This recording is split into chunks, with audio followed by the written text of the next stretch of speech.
All right. Well, welcome to Lab 3, Fantastic Elastic Plastic.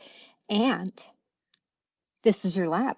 And the reason you're watching this is because, as I promised, there's actually a bonus incorporated. There's actually 3 bonuses, and you have to answer all 3 to see what you get. All right, here we go. And for you, Philip, since you already submitted your lab, just email me the answers.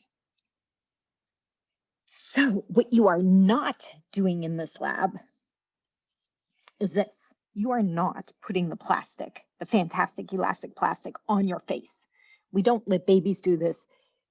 And you're all my children. You are not doing that. You can make a beautiful hat out of it and fashion it on your head if you would like, and take a beautiful picture. I'll give you a bonus point if you make yourself a beautiful plastic hat and send me, incorporate a picture with it. All right, here we go. These are actually from the kids class that I taught, still teach for 11 years now. It's from 4 years ago, and this should be the lab I'm doing with the kids this year, and I might be. We'll see, but we're not going to do that. And these are people who have helped me for many years. Fascinating creatures. They all are. All right, so the original plastic, bonus round 1. Again, got to answer all 3 questions.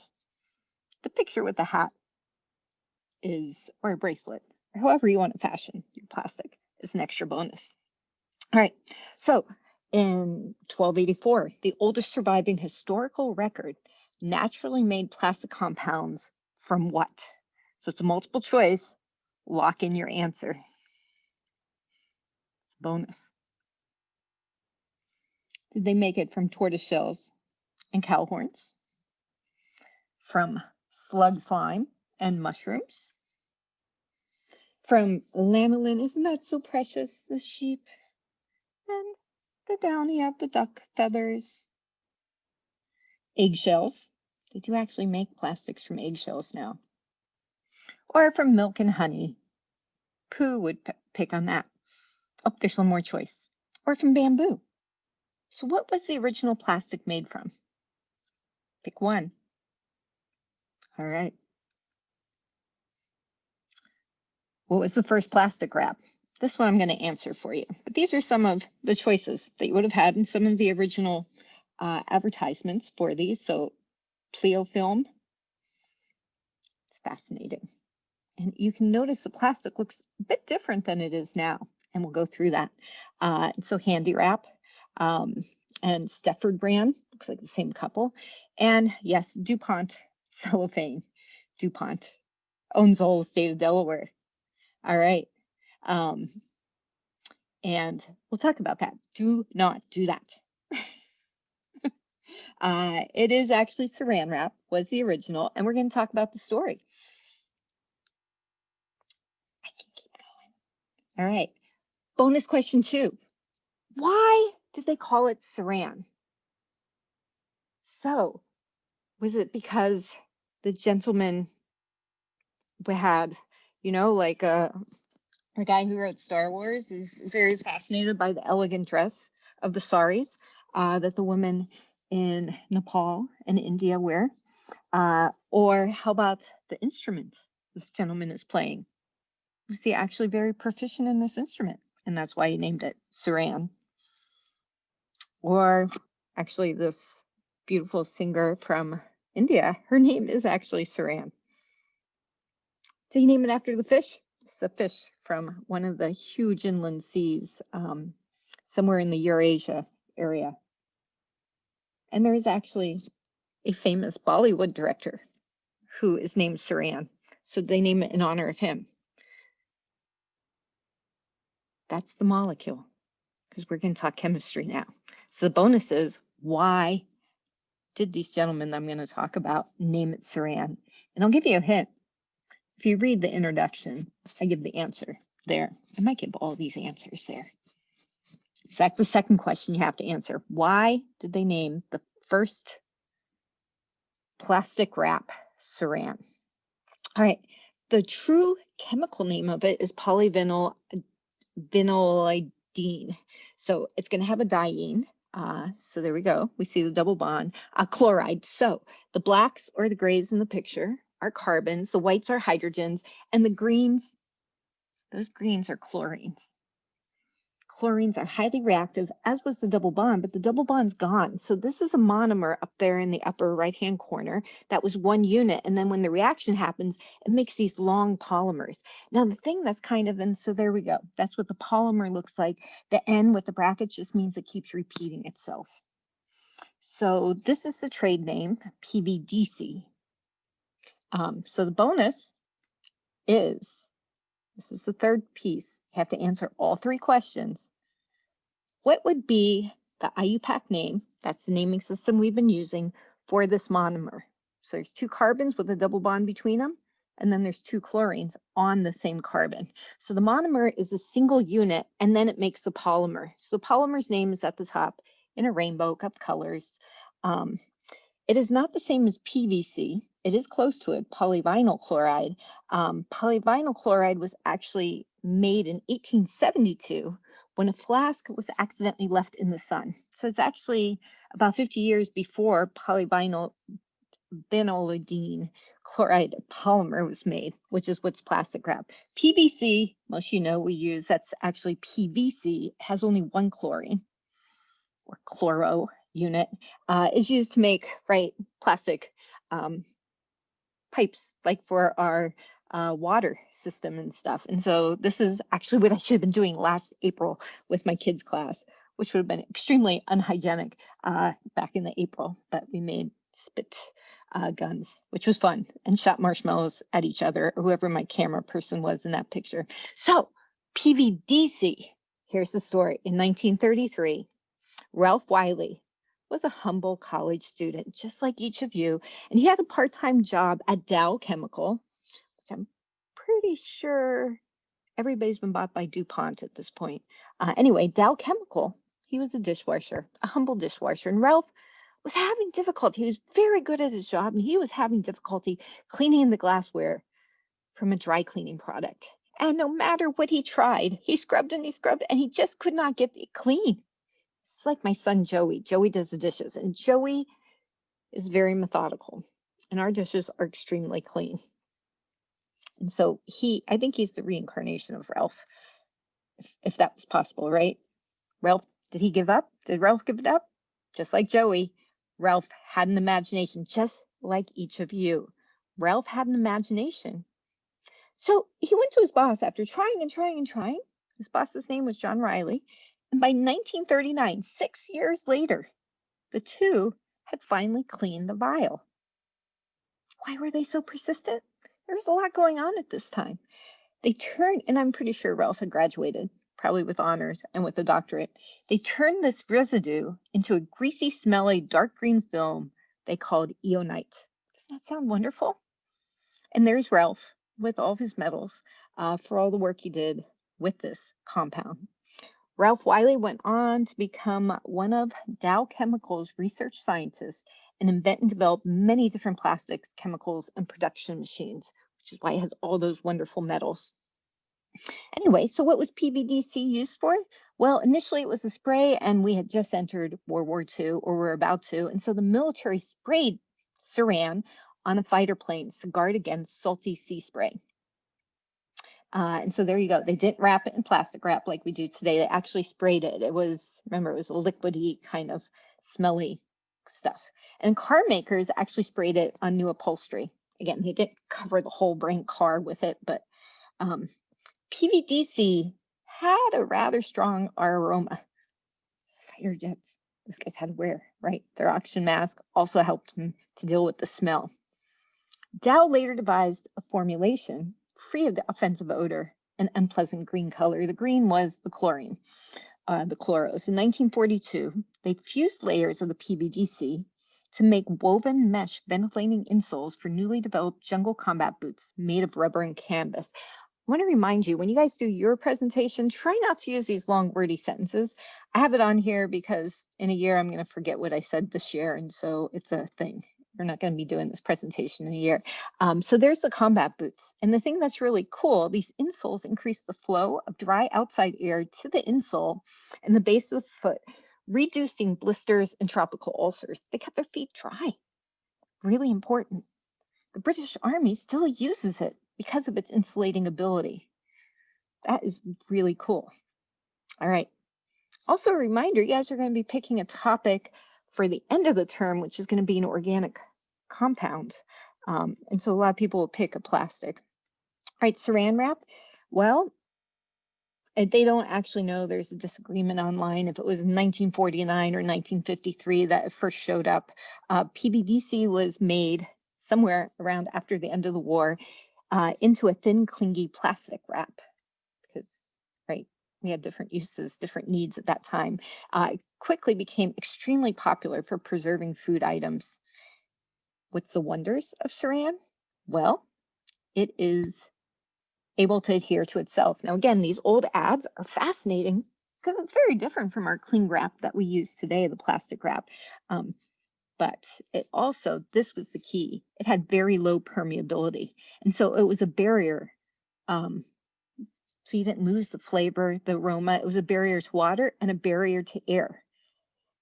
That was important because it kept oxygen from spoiling the food. So that old picture, I actually remember that commercial from when I was a kid. I believe it was probably from the 70s, maybe the 60s. So wrapping the onion and then putting it next to the butter doesn't actually pick up the flavor of the onion. But there we go. Not wrapping the food, it's going to spoil much faster. Of course, now we have all these elaborate containers and plastics have moved to a different dimension, for better or for worse. It is one of those things. Now, this is the thing that fascinates me. The secret behind my baking is the chlorine. That's me saying that. Unfortunately, PVDC undergoes thermally induced dehydrochlorination. When you heat it, the chlorine comes off and is in your food. Now, realize when this came out, microwaves were not in people's homes. That didn't happen until the 80s. But this, with heat, the wrap absorbs then visible light, and it turns an undesirable transparent brown. And this was unacceptable for food packaging. They weren't actually concerned about the dechlorination into your food. Chlorine is highly reactive. It's not something we want to put in our body. That's a whole nother story. But they were concerned with the turning brown and looking unappealing. And so, rather than dangerous. So it's not in most food wraps anymore. There's actually a different molecule, and we'll get to that. But it is used for packaging, and it makes those thicker film, and it's because it's so impermeable to air. It's amazing, and it's also scuff resistant. So for packaging, like your oyster crackers, you're not going to throw that in the microwave, and so it's extremely impermeable. It's extremely good at keeping the air out, and so the packaging, the ding dongs. Probably a bigger concern there is all the high fructose corn syrup and other crap that's in them. Adding the chlorine, gosh, we got so many problems. Dry cleaning. So if you do get your clothes dry cleaned, or artificial turf has PVDC. Barbie's here. Yeah, who knew? The same stuff, the original cling wrap. That's how one Barbie showed up. And then also if you take medication, that is actually PVDC because it's really important that we keep them dry and that we don't want oxygen getting in there. Oh, and shower curtains. So you can think the texture of that, and that used to be with and you can of course make models. And this is actually true. So premature babies are actually wrapped in saran wrap or in PVDC to maintain their body temperature as they're being transported to the neonatal ICU. Of course, not over their face, but I found that fascinating and actually asked somebody who worked in if this was true, and they just said, yeah. So the other polymers, Reynolds used PVC, which actually is more permeable. I don't understand. I think I have a typo there. Anyway, there is still concern about with only one chlorine. It allows a little bit more air and stuff in, but it's still really good protection. But there is concern about the chlorine and the plasticizers and this whole thing that I've talked about already. Glad. So Glad Wrap came along from Union Carbide, and the film was made from LDPE, so low density polyethylene. So no chlorines anymore. The magazine actually ran an ad. Don't be glad. Don't be mad, be glad. And Lady Gwynnon won because she said, let's cover the our food waiting for our tea. So this was a woman from Australia who was obviously considered a lady. Second prize was to wrap buttons, individual buttons. It could be a lot of work in your sewing kit. So somebody actually apparently wrapped all the Queen's buttons to keep them pristine and perfect. Anyway, something you can do, right? There was actually the commercials from the 70s, the man from Glad. So the Glad company actually had a spokesman and a superhero, and he wore a white trench coat wearing the cape and would arrive in a wide variety of spy-type contraptions. This is, again, the 60s and 70s, the Cold War. And he would save the housewives from their domestically challenged, their husbands couldn't actually help them, and they themselves were just a mess. And so he would come in then and help them and show them that Glad did not have these issues that the other wraps had. And that's my statement, that polyethylene, there's no green on there, there's no chlorine anymore, but it ends up this long polymer. And so to me, it looks like a dragon. I'm one of those people who looks at, you can actually Google the old ads. They're fun, as long as you don't get mad, but are glad. Saran wrap is now actually LDPE2. And so that's where, and no more GUR. And it does have higher oxygen permeability, which means the food does go bad faster. Comparison, the one with the 2 chlorines, that was, what's that number mean? Well, it's more a comparison. What it's made out of now, that's the oxygen permeability. So like almost 4,000 times more permeable to air. All right. So what's the big hullabaloo about plastics? Well, we talked about the whole environmental effect, and then also for us humans, it's a hormone disruptor, especially for children and animals because they're smaller, but for everyone, and it's because it's hydrophobic, so it's going to accumulate in the tissues in our body that are fat. So for women, breasts, for men, prostate. And so they do find high levels of these. And then, of course, with the oceans, interesting in Antarctica, they actually found under 20 feet of ice, they found plastic chemicals, the plasticizers. So yeah, don't do that. Don't make a barrier for your cats and then entice them. How about superheroes? Well, some plastics are elastic, and after stretching, this is going to be something you're going to try, is to see which ones are elastic plastic. And some have, so they'll go back to the original shape when you stretch them. Others are not stretchable at all. And others, when you try and stretch them, they're going to just shrink much smaller. You're also going to try it with hot water. That some of them, you put them in hot water and nothing happens, like a little Lego guy. And others, if you use like a plastic water bottle as one of them and you put really hot water into it, that plastic water bottle, you will see it shrink in front of your eyes. I used to do that as a demo. It's actually pretty impressive, and it just has to do with the nature of polymers. So you're going to play with it a little bit. Some of yeah, and then that's usually in lab, you guys would do more sophisticated experiments because we would have the fume hood, so you could actually check for a chlorine presence. And yeah, we would do melting point and a couple different things. It was actually a really fun lab. And then you would get unknowns and you would have to figure out which one they were based on density and stuff like that. So we talked about recycling plastic before, and several of you talked about that in your innovation. So what do you get? Oh, this is just about the plastic water bottle. It is the biggest use of plastics, I believe, is those plastic water bottles.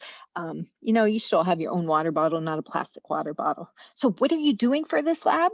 So you're going to take in lab, we actually went out and I was able to find 5 different brands still in the lab for when I'm going to do this lab again with the kids, because it was really fun. But if you have a type, don't go out and buy one. You can use, I put in the lab many different suggestions. I forget how many different types you have to use, but you have plastics in your house.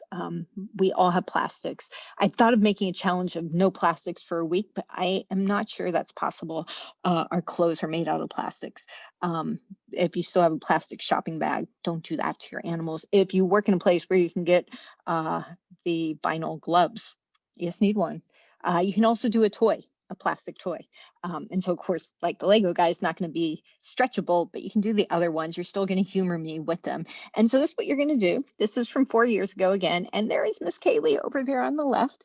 So she's cutting the plastic. There's me in the middle stretching it. You can see mine was a fail. And then you're also going to see which one's the strongest. And when I did this in the spring, when they had to do this at home, they actually were really clever with ways to figure out strength. That's what we did in lab. We had a bucket and we were able to put stuff on it. I don't know if Kaylee remembers that. And it's Kaylee's little brother from 4 years ago. And he's showing when you put it over to see if after it's been heated, after it's been stretched, if it still will keep the water from going through. You don't get to do this lab, but when I was trying to find the pictures for this, I found pictures of Kaylee from the year before doing the balancing lab. But if you want, you can remember you can make something with your plastic at the end and model it, balancing it on your nose if you would like, and take a picture for a bonus point. Their bonus point is answer those 3 questions that were within the video. And just a reminder, oh, that was Airy Berry Fairy, by the way, back there down in the lower corner. So kudos to her. Just a reminder, don't put it on your face. Don't model yourself with it on your face, but you can make yourself a beautiful hat or something and have fun and enjoy it. And all right, bye-bye.